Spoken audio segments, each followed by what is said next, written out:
Update po tayo dito sa tulay ng Maasin Bridge. Ito po ang kasalukuyang itsura ng Maasin Bridge. Malawak pa rin dito, talagang lubog sa baha. At ang isang bahagi dito sa tulay ay gumuho. Ayan. At tingnan natin dito sa kabila. So ito po yung kasalukuyang sitwasyon ngayon dito sa tulay ng Maasin Bridge, Aborlan, Palawan.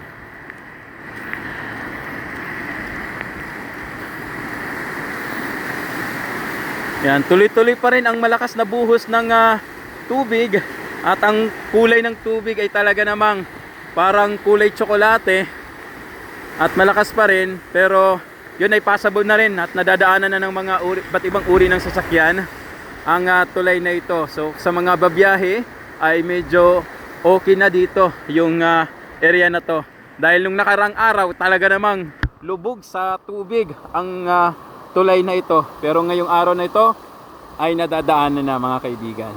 Thanks God at medyo okay na yung mga national highways. At ganun pa rin ay mag-ingat pa rin tayong lahat. Ingat pa rin po tayo sa mga posibleng darating pa sa mga susunod na mga oras o araw.